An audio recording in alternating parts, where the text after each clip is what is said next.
Drama serial ज़ंजीरें किस्त number 18। Bano और सरबुलंद के दरमियान शदीद तल्ख़ कलामी। बानो सरबुलंद को समझाने की कोशिश कर रही है कि वो अपनी तालीम मुकम्मल करे, दूसरे मुल्क चला जाए और अपनी ज़िंदगी संवार ले, लेकिन सरबुलंद है कि इसकी बात पर सख्त गुस्से में आ जाता है। साफ इनकार करते हुए कहता है वो अपनी ज़मीन, अपने लोगों को, अपनी ज़िम्मेदारियों को छोड़कर कहीं नहीं जा सकता। सरबुलंद के रवैये से दिलबर्दाश्ता बानो फैसला कर रही है कि वो अब कभी भी इसके सामने ऐसी ख्वाहिश या दरख्वास्त नहीं रखेगी। वो गुस्से और दुख के आलम में वहाँ से चली जाती है, लेकिन उसे अंदाज़ा नहीं होता कि चंद लम्हों बाद उसकी ज़िंदगी का सबसे बड़ा राज उसके सामने आने वाला है, जो कि इसकी मौत का सबब बन सकता है। रात के वक्त बानो एक ऐसी गुफ्तगू सुन लेती है जो उसके कदमों तले से ज़मीन निकाल देती है। वो सुराब और नुकरानी की बातें सुन लेती है, जहाँ नुकरानी एतराफ़ करती है कि उसने सुराब की मोहब्बत में शेर दिल को जहर दे दिया था और उसके कहने पर कई गलत काम किए। ये अल्फाज सुनते ही बानो पर हकीकत आशिकार हो जाती है कि उसके भाई की मौत एक साजिश थी। गुस्से और सदमे से कांपती हुई बानो फ़ौरन सुराब का सामना करती है, उस पर बरस पड़ती है और कहती है कि उसे यकीन नहीं आ रहा कि एक भाई इक़्तिदार और लालच की खातिर अपने ही भाई की जान ले सकता है।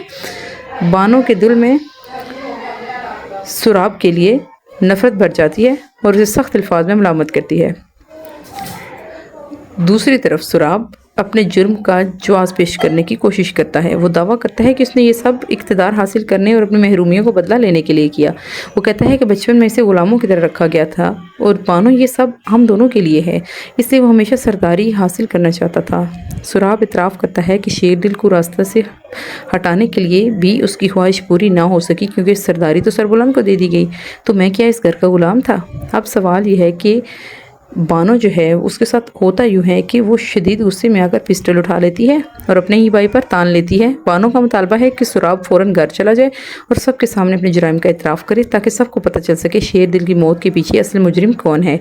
दूसरी तरफ सुराब मुसलसल बानो को समझाने की कोशिश करता है। वो बार बार कहता है कि पिस्टल नीचे रख दो, कहीं कोई हादसा ना हो जाए, लेकिन हालात इस वक्त काबू से बाहर हो जाते हैं।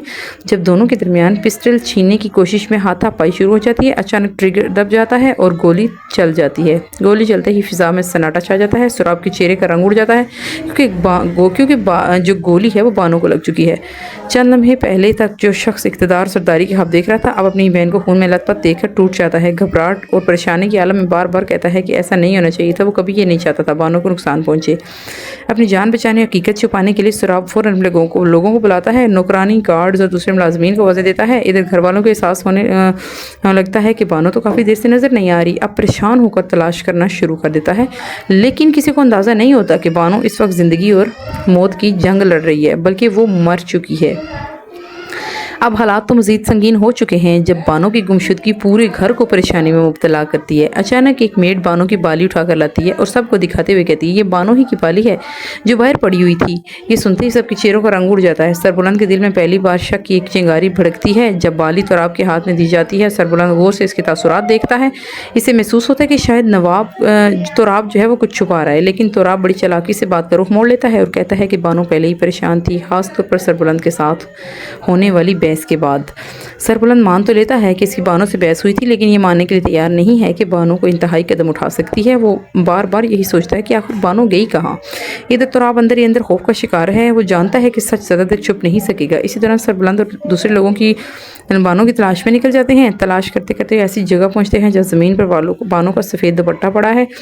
दुपट्टा देखते सरबुलंद के कदम रुक जाते हैं। इसके हाथ कांपने लगते हैं। वो दुपट्टा उठाता है, उसकी आंखों में आंसू आ जाते हैं। इससे महसूस होने लगता है कि बानो के साथ कुछ बहुत बुरा हो चुका है। पूरा माहौल गम और खौफ में डूब जाता है, लेकिन असल धमाका अभी बाकी है। अगली किस्त में सरबुलंद शिकारी कुत्तों की मदद लेगा ताकि बानो तक पहुंचने वाले आखिरी शिकारी निशानियों का सुराग लगा सके। हैरान कुन तौर पर वो कुत्ते सीधे तुराब के पास जाकर रुक जाते हैं। बस यही वो लम्हा था जब तुराब का सारा झूठ, उसकी तमाम चालें बेनकाब हो जाएंगी। सरबुलंद गुस्से में बेकाबू हो जाता है। तुराब का हाथ पकड़कर इसे सच चुकलवाने की कोशिश करता है। आखिरकार तुराब के लिए हकीकत छुपाना नामुमकिन हो जाएगा। अब सबको समझ आने लगता है कि बानो के साथ पेश होने वाले हादसे के पीछे असल कहानी क्या थी। दूसरी जानिब रबिया भी अब शदीद परेशानी में मुब्तला है। वो बार बार पूछती है कि बानो के साथ क्या हुआ, लेकिन किसी के पास कोई वाज़ेह जवाब नहीं होता। इसी दौरान तुराब की बीवी भी बरस पड़ती है और इल्ज़ाम लगाती है कि सारी तबाही तुराब की अपनी हरकतों का नतीजा नहीं, बल्कि ये सब तुम्हारी जो है वो तबाही तुम्हारी वजह से हुई है। یہ کہانی جو ہے وہ ایک نئی رخ پر بڑھ رہی ہے۔ سربران صرف بانو کے قاتل تک پہنچنے پر جو ہے وہ اکتفا نہیں کرے گا، وہ بلکہ ربیہ کے ماضی اور اس کے دشمنوں کے راز بھی جاننے کی کوشش کرے گا۔ کیا ان تمام سازشوں کے پیچھے کوئی اور طاقتور دشمن موجود ہے؟ کیا ربیہ کوئی ایسا راز چھپا رہی ہے جو پورے خاندان کی قسمت بدل سکتا ہے؟ اور اب سب سے بڑھ کر کیا تراب اپنے گناہوں کی سزا سے بچ پائے گا؟ یہ تمام سوالات آنے والی قسطوں کو مزید سنسنی خیز اور دلچسپ بنا دیں گے۔ دیکھتے رہیے ڈراماز اینڈ انٹرٹینمنٹ۔